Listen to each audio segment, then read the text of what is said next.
शिव पूजा के लिए कैसे हम सभी को सुंदर संक्षिप्त स्वरूप में शिवलिंग का निर्माण करना चाहिए, इस वीडियो में जानेंगे। शिवलिंग निर्माण की क्या विधि रहती है पार्थिव स्वरूप में, वह भी इस वीडियो में आपको पूर्ण रूप से बताने समझाने का प्रयत्न करूंगी, तो ध्यान से सुनिएगा, आप अंत तक बने रहिए। सबसे पहले आप सभी एक जो जल का लोटा लेंगे उसमें थोड़ा गंगा जल मिला लीजिए और जल का लोटा अपने मटके से भर लीजिएगा।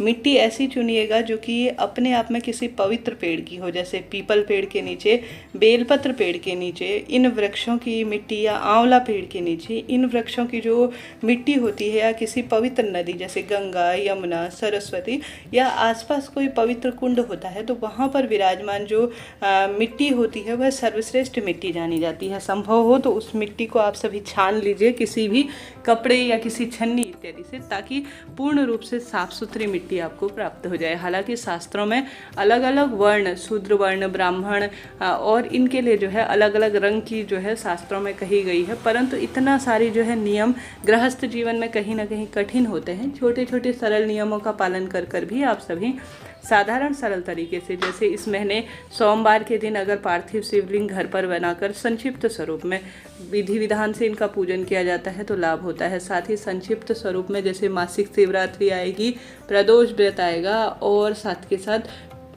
जो भी महादेव से संबंधित बहुत शुभ तिथियाँ आती हैं, उन तिथियों में मिट्टी के शिवलिंग बनाने का अपना एक विशेष महत्व कहा गया है। आप कोशिश करें इन तिथियों में ज़रूर से आप मिट्टी के शिवलिंग बनाएं ज़रूर से।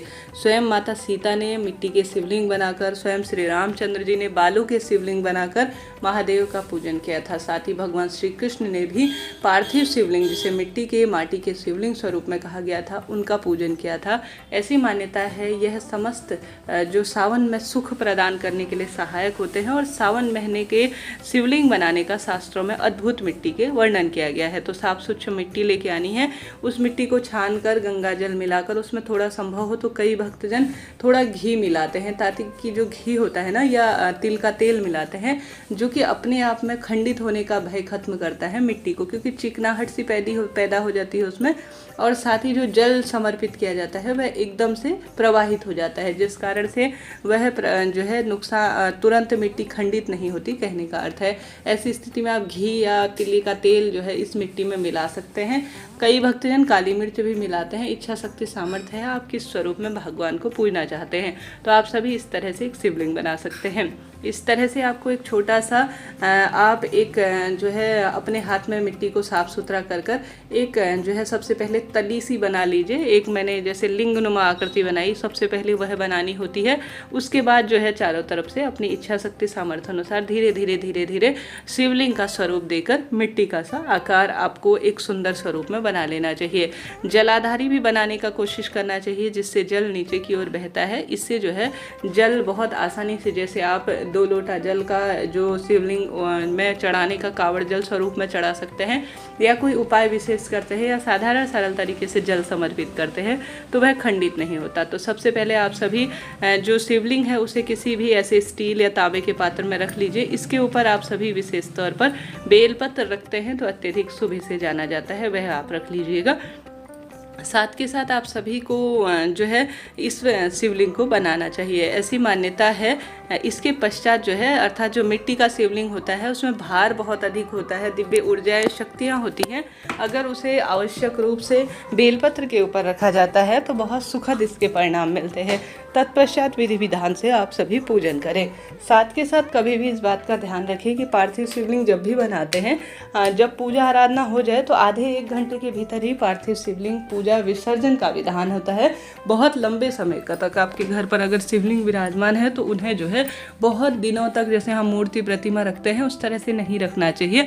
खंडित होता है तो भय रहता है कि हमारी मनोकामना पूर्ण होगी या नहीं, तो इसलिए जो है 1-1.5 घंटे के भीतर ही आपको पूजा विधान इसे विसर्जित करने का कर देना चाहिए। किसी गमले में विसर्जित कर दे या पवित्र नदी में विसर्जित कर दे, इच्छा शक्ति सामर्थ्य आपकी है। हालांकि हरतालिका तीज इत्यादि में रात भर रखने का विधान है तो वह अलग चीज़ है, परंतु किसी भी जो है, जैसे आपके घर पर पूजा होती है पार्थिव शिवलिंग की, शिवार्चन इत्यादि की, तो शाम तक आपको इसे प्रवाहित कर देना चाहिए। इस तरह से यह जानकारी थी। कभी भी बेलपत्र जो है इन तिथियों में आपको नहीं तोड़ना चाहिए, जैसे अमावस्या, पूर्णिमा, मासिक शिवरात्रि, शाम के समय, और साथ के साथ जब आपका उपवास हो, साथ में जब विशेष महादेव से संबंधित तिथियां होती है ना, उन तिथियों में बेलपत्र नहीं तोड़ना चाहिए। यह महादेव से संबंधित अद्भुत है, अपने आप में एक श्रेष्ठ स्वरूप इसे कहा गया है। जब यह शिवलिंग बन जाए तो इसके ऊपर से कई भक्तजन कहते हैं कि थोड़ा सा चावल छोड़ देने चाहिए, ताकि पूजा पाठ का जो दिव्य फल होता है, महादेव की ऊर्जा आ चुकी होती है उसमें शिवलिंग बनते ही, तो वह उसी में समाहित रहती हैं। तो ऐसे में यह कार्य भी आप कर सकते हैं। इस तरह से सावन महीने में आप सभी को पार्थिव शिवलिंग बनाना है और अपने भाग्य की रेखाओं को चमकाना है। हर हर महादेव।